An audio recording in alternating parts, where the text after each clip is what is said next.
more about travel. Travel is interesting in India, as I already mentioned, but travel, like in Hyderabad especially, the bus systems don't, the buses never really stop.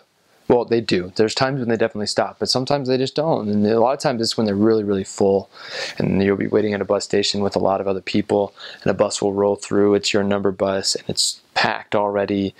People are hanging off at the side of the bus, not the side. They're not as clinging onto the side, but more like in the two areas where there's doors.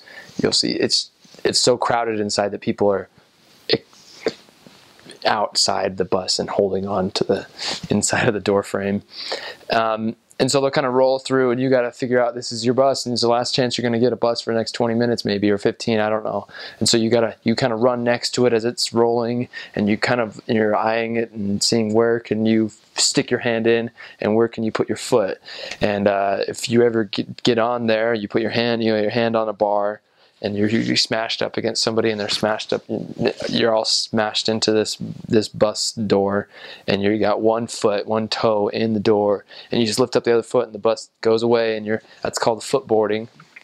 And footboarding can be dangerous, so you don't want to do it if you don't have to. But as missionaries, we thought it was really fun. Footboarding. I don't know if they call it that or if the missionaries call it that, but. So that's a common thing. The bus is usually tipped and going along at an angle because it's just so full in there and hot. Sometimes the buses will stop, and I'm not really sure why. Maybe it's because people didn't pay on the bus, and the person's trying to go around trying to get everyone to pay.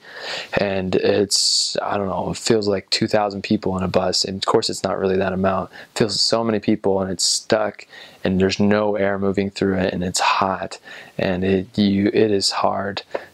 Hopefully you don't have to. Hopefully that doesn't happen too often anymore, but. Another common way of getting around is with rickshaws, auto rickshaws. We just call them autos. And there's pretty much like a scooter that has some attachments to it. It's like a scooter engine. The person's not using a steering wheel in there. It's just the scooter handlebars or motorcycle handlebars. But it's almost like, I guess it's like a three-wheeler it's usually yellow and maybe black. And there's like a bench behind the guy's seat in the front. And so you get 2 people in there, 3 people. But, you could see 6 people going through and hanging on, once again, hanging outside the auto. And I think we've had 4 or 5 missionaries, 6 missionaries stuck into one auto before.